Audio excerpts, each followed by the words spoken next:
Hello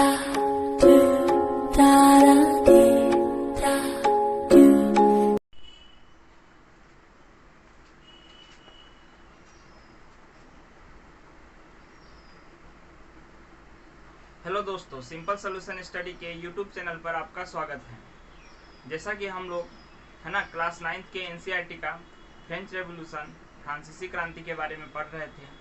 आज उसमें हम लोग एक लेसन कह सकते हैं उसी टॉपिक को आगे की ओर बढ़ाएंगे, आगे की कहानी जानेंगे। ये एक डिटेल वीडियो है जिसमें फ्रेंच रेवोल्यूशन से रिलेटेड हर पॉइंट के बारे में मैंने बताने का कोशिश किया है, इसलिए आप लोग इसको देख करके अच्छे से समझिएगा। हम लोग अभी तक कहानी में पहुंचे थे कि लुई 16 को है ना फांसी दे दिया जाता है और शासन व्यवस्था रोबेस्पियर नाम रहता है, रोबेस्पियर इसके हाथ में चला जाता है। अब इसके पास कहने का सेंस है, जब इसके पास शासन व्यवस्था आ जाता है तो सारा सत्ता फ्रांस का जितना भी सत्ता रहता है सब इसके कंट्रोल में चला आता है। और इसके शासन काल में क्या होता है कि फ्रांस में एक आतंक राज स्टार्ट हो जाता है। कहने का सेंस है आतंक राज इसलिए कहा जाता है कि रोबेस्पियर जो था, याद रखना है, रोबेस्पियर जो था ये एक तानाशाह की तरह काम करने लगता है। ये क्या करता है कि रोबेस्पियर ने है ना क्या करता है, रोबेस्पियर ने नियंत्रण एवं दंड की नीति अपनाई। कहा कि भाई मेरे कंट्रोल में रहो और नहीं तो बस सीधा बात है कि हम दंड देंगे, मेरे कंट्रोल में रहो नहीं तो मैं दंड दूंगा। ये रोबेस्पियर ने ये नीति अपनाई, या तो मेरे कंट्रोल में रहेगा या फिर उसको दंड दिया जाएगा। इसने क्या किया, कुलीन एवं पादरी जो भी रहे, जो इससे असहमत होता था, कुलीन और पादरी जो भी इससे असहमत होता था उसको ये गिलोटिन पे चढ़ा देता था। हम पहले ही बता चुके हैं गिलोटिन एक प्रकार का डिवाइस होता है, ध्यान रखेंगे। गिलोटिन एक प्रकार का डिवाइस होता है जिसमें क्या किया जाता है, इंसान को इसे लगा के और ऊपर से हेड चॉप कर दिया जाता है। हेड चॉप करने का मतलब गर्दन काटने का एक मशीन होता था जिससे गर्दन काट दिया जाता था, उसी को गिलोटिन कहा जाता था। गिलोटिन पे चढ़ा देता था। रोबेस्पियर ने मजदूरी तथा कीमतों की सीमा तय कर दी। कहा कि भाई कोई भी सामान अब बिक्री होगा तो उसका फिक्स मजदूरी होगा, या कोई काम करेगा तो उसका फिक्स मजदूरी होगा, जो सामान बिकेगा उसका फिक्स कीमत होगा। मतलब मजदूरी कितना भी कर लो है ना, एक तय सीमा से ज्यादा पैसा नहीं मिल सकता था। और सामान की कीमत सरकारी रेट पे पहुंचा दिया था। कोई भी चीज को इसी रेट में बेचना है, इसी सीमा के अंदर बेचना है, इससे ज्यादा नहीं बेचना है। ठीक है, अगर आपको ये वीडियो समझ में आ रहा है तो इसको लाइक करेंगे, शेयर करेंगे, सब्सक्राइब करेंगे। अगर नहीं समझ में आ रहा है तो आप पीछे का वीडियो देखिए, पीछे जो फ्रेंच रेवोल्यूशन में मैंने डाउनलोड किया है, जिसको अपलोड किया है, आप उसको देखिएगा तो आपको कहानी अच्छे से समझ में आएगा। और ये एक डिटेल्ड वीडियो है, जितना पॉइंट हो सकता था, जितना भी हो सकता था, एनसीईआरटी का जितना भी पॉइंट हो सकता था सबको हमने कवर करने का कोशिश किया कि किस तरीके से, और हर टाइमलाइन को बताए हैं हम। ठीक है, इंग्लिश लैंग्वेज वाले के लिए इंग्लिश में एक क्वेश्चन आंसर का वीडियो हम लाएंगे जिसमें क्वेश्चन आंसर सिर्फ इंग्लिश में लिखा होगा, जितना इंग्लिश का क्वेश्चन आंसर होता है। लेकिन कहानी समझने के लिए हम इसको हिंदी में बता रहे हैं कि आदमी कहानी समझ में अच्छे से आ जाएगी, किस तरीका से व्यवस्था काम करता था। ठीक है, तो हम लोग करते हैं। इसने क्या किया था, पाव रोटी जानते हैं, ब्रेड को राशनिंग कर दिया कि भाई अब राशन के थ्रू भी तुमको ब्रेड मिल सकता था, पाव रोटी मिल सकता था। अनाज जो था उसको सरकारी कीमतों पर अब बेचने के लिए बाध्य किया जाने लगा। किसान कितना भी अनाज उपजा ले लेकिन उसको बेचना किस पे रहेगा, सरकारी कीमत पे ही बेचना रहेगा। सरकारी कीमत से वो न ज्यादा ले सकता था और कितना का भी रहे उसका लागत कुछ भी रहे, लेकिन सरकार जो रेट फिक्स कर दिया है ना उसी में उसको बेचना है। ठीक है, उसी में उसको बेचना था, सरकारी कीमत पे बेचने के लिए बाध्य किया गया। किसान को अपने सामान को सरकारी कीमत पे बेचने के लिए बाध्य किया गया। चर्च सबको बंद करवा दिया, ये कौन, रोबेस्पियर ने चर्च को बंद करा दिया है ना। समता रोटी नाम के एक मतलब डिश का प्रचलन करवाया। इसने डिश खाने का एक चीज था जिसमें क्या कहा कि साबुत गेहूं जो बराबरी का प्रतीक बना। कहा कि भाई कोई अमीर रहे कोई गरीब रहे लेकिन सबको खाना एक बराबर ही खाना पड़ेगा। मेरे राज्य में रहना है तो एक जैसा खाओ, गरीब अमीर का भेद नहीं। अब क्या नीति था, नहीं था, दिमाग का खराबी था, ये क्या था। अब भाई जिसके पास सुविधा रहेगा, कभी किसी को कुछ खीर खाने का मन होगा तो नहीं खाएगा, इसको भी साबुते गेहूं का आटा खिलाओ, रोटी खिलाओ, ऐसा थोड़ी होता है। तो समता रोटी का इसने प्रचलन करवाया था। इसने परंपरागत रूप से एक वर्ड होता था जिसमें मंस्यूर बोला जाता था जेंट्स को और मादाम बोला जाता था लेडीज को। याद रखेंगे, मंस्यूर बोला जाता था जेंट्स को और मादाम बोला जाता था लेडीज को, है ना। इसके स्थान पर उसने कहा कि इक्वलिटी का भेद आने के लिए सितो एन का यूज किया। सितो एन सितोएन, है ना, जिससे नागरिक होता है, जिसका मतलब होता है नागरिक। इसने सितोएन शब्द का यूज किया, है ना, कहा कि यही कहा जाएगा सबको, यहाँ पर सबको श्रीमान श्रीमती नहीं, सितोएन कहो, है ना, सितोएन कहो, जैसे राम राम कहो, राधे राधे कहो, वही वाला बात है कि सितोएन कहो। चलो अब हम लोग देखते हैं इन्होंने क्या, इसका क्या हुआ कि इसका ये वाला जो स्थिति था, ये एक प्रकार का तनाशाही बहुत ज्यादा था। इस कारण से जो जिस रास्ते से जितना अत्याचार करता है, जो जिसको जितना ज्यादा गिलोटिन पे चढ़ाता है, उसकी मौत भी उसी के तरीका से लिखा जाता है। तो इसका भी मौत उसी तरीका से लिखा गया। जुलाई, है ना, 1794 में 1 साल का रहा इसका आतंकराज। 1794 में रोबेस्पियर को गिलोटिन पर चढ़ा दिया गया और इसका भी काम खत्म। गिलोटिन पे चढ़ाया गया और इसका काम खत्म कर दिया गया। उसके बाद फ्रांस में, है ना, डायरेक्टरी का शासन आता है। अभी डायरेक्टरी का शासन आता है, ठीक है।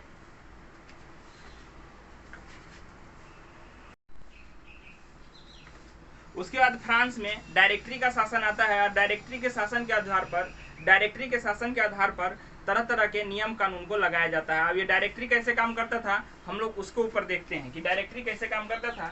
डायरेक्टरी का शासन क्या था, इसको देखते हैं। डायरेक्टरी शासित फ्रांस हो गया।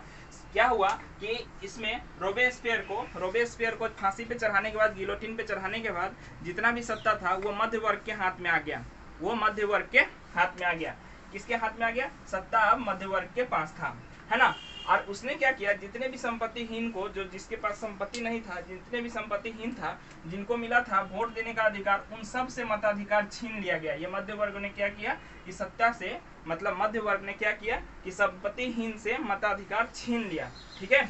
और इन्होंने क्या किया, है ना, डायरेक्टरी शासन ने क्या किया कि इन्होंने 2 विधान परिषदों का गठन किया। विधान परिषद कैसे काम करता था तो हम लोग देखते हैं। इन्होंने क्या किया, डायरेक्टरी शासन ने क्या किया कि 2 विधान परिषद में 5 डायरेक्टरी का भर्ती करता था। 5 डायरेक्टरी ऐसे होते थे कि सरकार के सहमति से 5 डायरेक्टरी आते थे। जैसे कि देख सकते हैं कि इन्होंने क्या किया, 2 चुनी हुई विधान परिषदों का प्रावधान लाया। कैसा लाया? 2 चुनी हुई विधान परिषदों का प्रावधान लाया और 5 सदस्यों वाली, है ना, 5 सदस्यों वाला कार्य प्रणाली को नियुक्त किया गया। कैसा किया गया? 5 सदस्यों वाला कार्य प्रणाली को नियुक्त किया गया। 5 सदस्यों वाला कार्य प्रणाली को नियुक्त किया गया। बात समझते हैं कि 5 सदस्यों वाला कार्य प्रणाली जो था, इनके बातों में बड़ी मतभेद होता था। इतना मतभेद जिसका कोई हद नहीं। हमेशा मतभेद घुसा ही हुआ रहता था। इनके बात में, इनके क्या था कि नियुक्ति में क्या किया गया, बहुत मतभेद था। और ये 5 डायरेक्टरी जो थे, ये 5 मंत्री कह सकते हैं एक प्रकार का मंत्रिमंडल ही था। और ये 5 आपस में लड़ते ही रहते थे, हमेशा लड़ते ही रहते थे। मतलब इनका झगड़ा तय था, कोई भी फैसला सही ढंग से नहीं हो पाता था। और यही कारण बना, यही परिषद, यही डायरेक्टरी का झगड़ा जो था, ये झगड़ा कारण बना, है ना। और इससे क्या हुआ कि वहां का शासन व्यवस्था था वो अस्थिरता में घुस गया, अस्थिर हो गया। और डायरेक्टरी का झगड़ा परिषदों में होता रहता था, हमेशा होता रहता था। और इससे अस्थिरता में, है ना, नेपोलियन बोनापार्ट का उदय हुआ था। और इसी समय में नेपोलियन बोनापार्ट का उदय हुआ था। हम नेपोलियन बोनापार्ट के बारे में एक अलग से, है ना, खास वीडियो बनाएंगे जिसमें नेपोलियन बोनापार्ट के जीवन के बारे में बताएंगे। लेकिन इसमें फ्रेंच रेवोल्यूशन में नेपोलियन बोनापार्ट का क्या योगदान था, इसको हम लोग देखेंगे, कैसे कैसे नेपोलियन बोनापार्ट आगे की ओर बढ़ा था। तब हम लोग इसमें क्या देखते हैं, महिलाओं का क्या अधिकार था, महिलाओं का क्या रोल था इस सब फ्रांसीसी क्रांति में, महिलाओं का क्या रोल था, इस पे हम लोग वीडियो देखते हैं, आगे देखते हैं।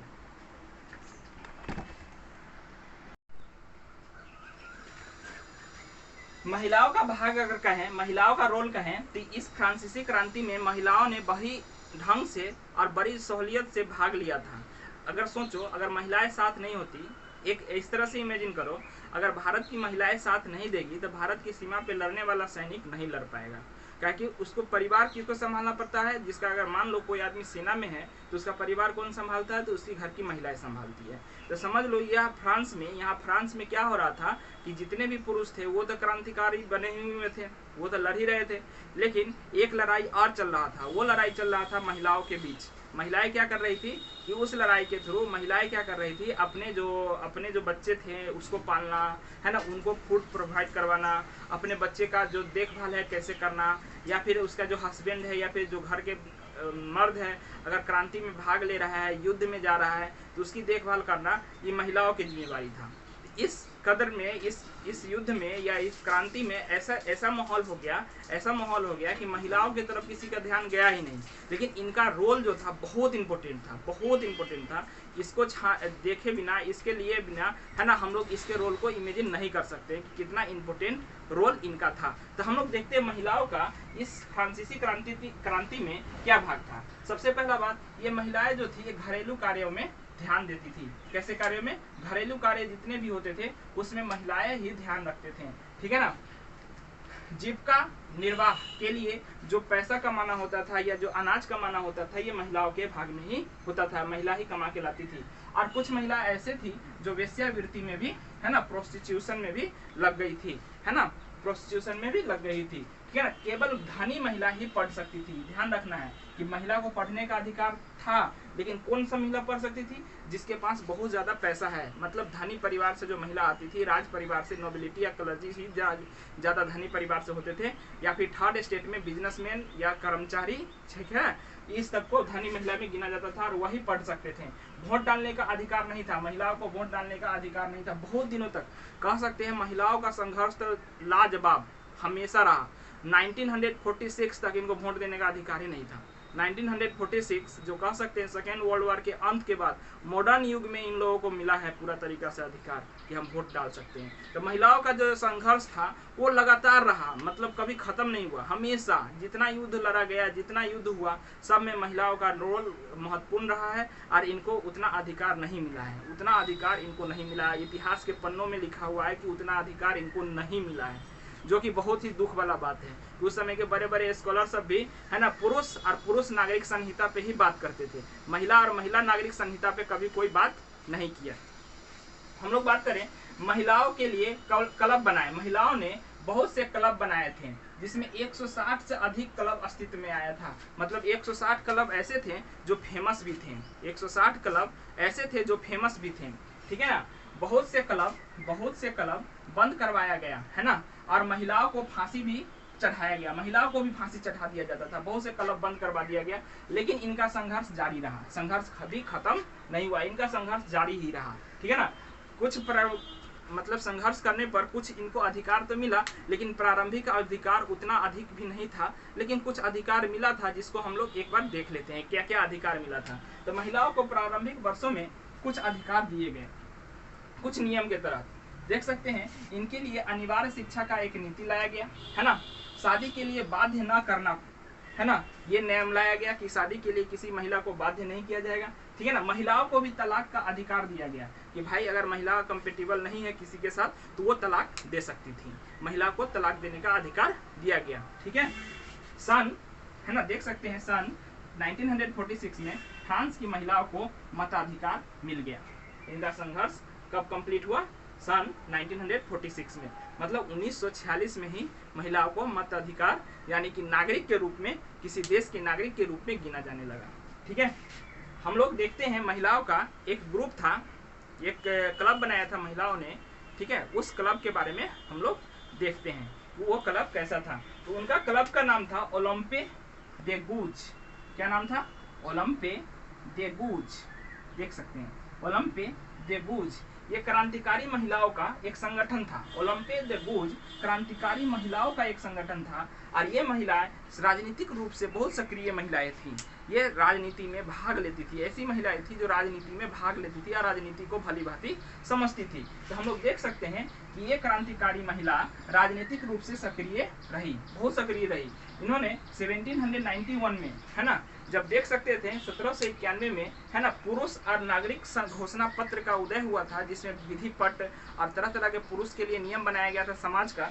उसी समय में इन महिलाओं ने 1791 में महिलाओं के लिए भी नागरिक घोषणा पत्र तैयार किया था कि महिलाओं को क्या अधिकार होना चाहिए, इसके लिए भी इन्होंने घोषणा पत्र तैयार किया था। महिलाओं के क्लब का विरोध करने वाला का विरोध करना इस ओलंपे द गूज का काम होता था कि महिलाओं के लिए जो क्लब बनाया जाता था उसका ये विरोध करते थे, उनका ये विरोध करती थी महिलाएं। जो क्लब का विरोध दूसरे लोग करते थे, उस क्लब को, है ना, उस क्लब का विरोध करने वाले लोगों का विरोध ये महिलाएं करती थी कि नहीं, ऐसा नहीं होना चाहिए, हमारा भी तो अधिकार है। इन महिलाओं ने बहुत सारे न्यूज़पेपर छापे, है ना, क्रांति की लहर दुनिया भर में फैलाया।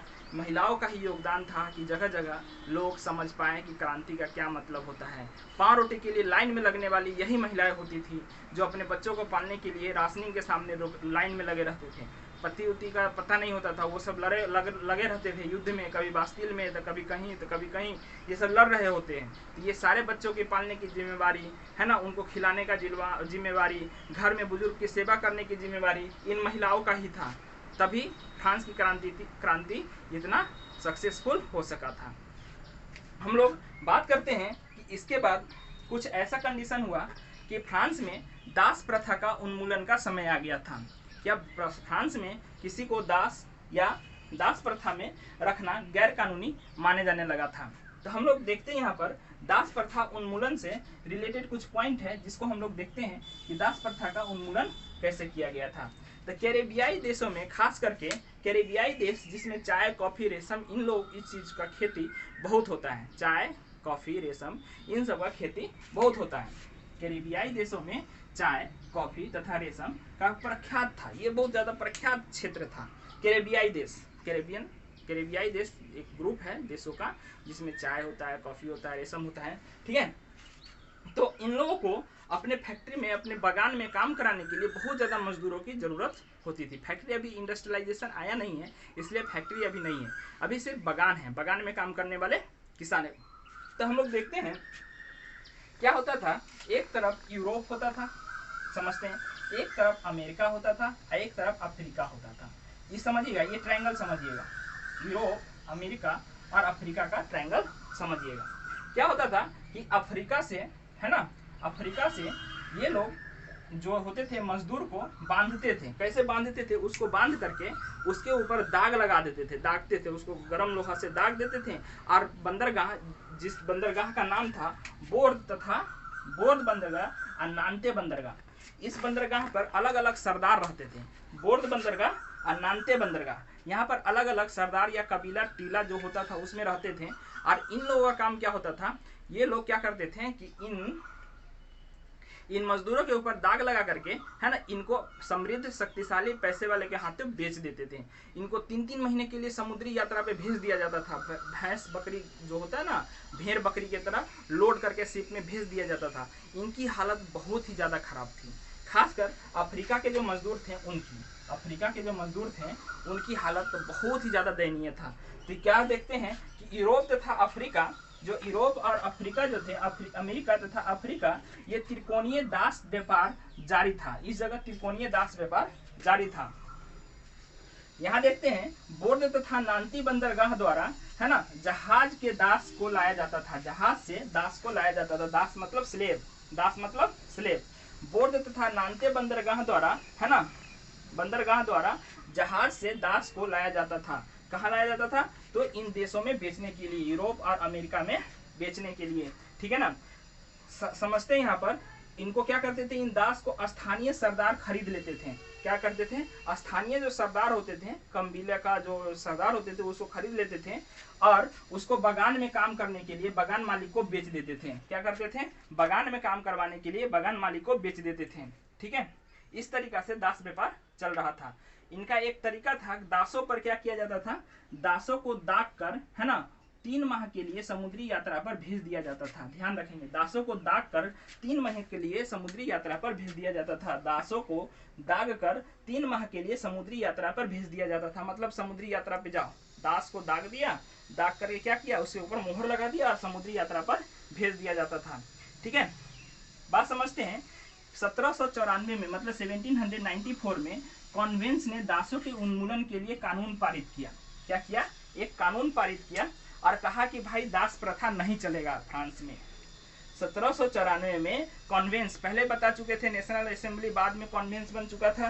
तो नेशनल असेंबली से कॉन्वेंस बना हुआ, इन्होंने कहा कि दास प्रथा यहाँ नहीं चलेगा, क्योंकि उन्होंने नागरिक सम्मान पे ज़्यादा भरोसा किया था कि हर नागरिक एक बराबर है, समता का अधिकार। पहले भी देखे थे कि उन्होंने खाने पीने तक को सम्मान कर दिया था। तो इन्होंने कहा दास प्रथा का उन्मूलन किया जाए। लेकिन इनका ये किया हुआ तरीका कुछ समय तक चला, जितना समझ सकते हैं कि 1794 यानी कि 1794 से 10 साल बाद नेपोलियन बोनापार्ट का उदय हो जाता है और नेपोलियन बोनापार्ट फिर से दास प्रथा को स्टार्ट कर देता है। तो देख सकते हैं कि 10 वर्ष बाद, ठीक 10 वर्ष बाद 1804 में क्या होता है, नेपोलियन ने दास प्रथा का प्रारंभ कर दिया। नेपोलियन क्या करता है, दास प्रथा का फिर से प्रारंभ कर देता है। फ्रांस में 1848 में दास प्रथा खत्म हुआ था, ठीक है ना, समझ जाते हैं फ्रांस में, है ना, 1848 में, 1804 से 1848 समझ सकते हैं 44 साल लग गया दास प्रथा को खत्म करने में। नेपोलियन द्वारा लगाया गया जो दास प्रथा था उसको खत्म करने में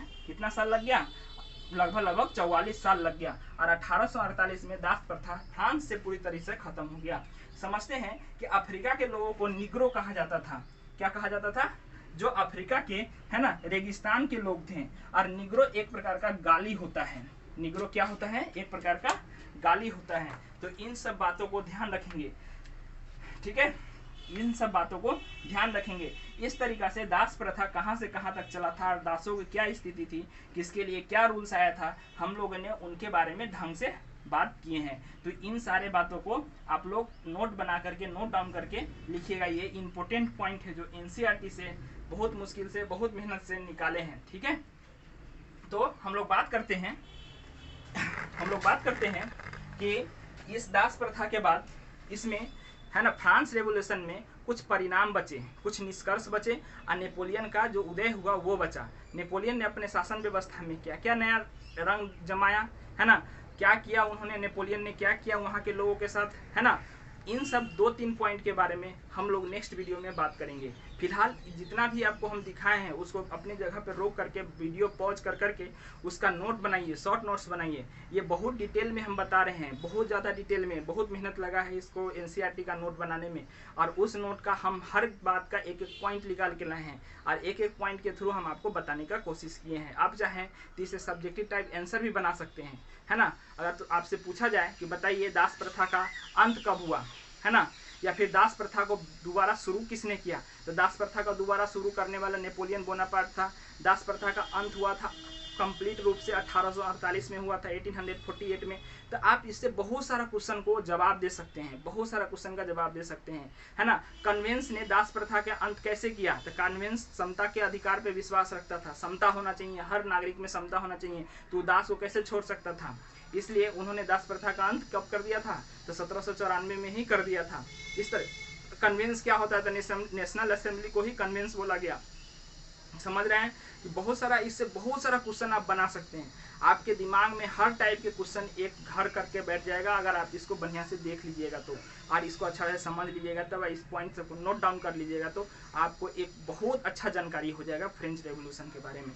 ये बहुत इंपॉर्टेंट है, यहाँ ही 9th में ही नहीं, आगे अगर बढ़ेंगे 10th में, अगर कंपटीशन एग्जाम में जाते हैं उसमें बहुत ज़्यादा यूज होता है। इसलिए इस हिस्ट्री को मामूली हिस्ट्री समझ के ना पढ़ें, इसको वर्ल्ड हिस्ट्री समझ के पढ़ें, दुनिया का ज्ञान समझ के पढ़ें, और इससे किस तरीक़ा से भारतीय समाज प्रभावित हुआ था इसके बारे में भी हम लोग बात करेंगे नेक्स्ट वीडियो में, कि भारत के लोगों को इससे क्या सीख मिला, हम लोग इस पर भी बात करेंगे। ठीक है, तो रहने दीजिए, आज के लिए इतना ही।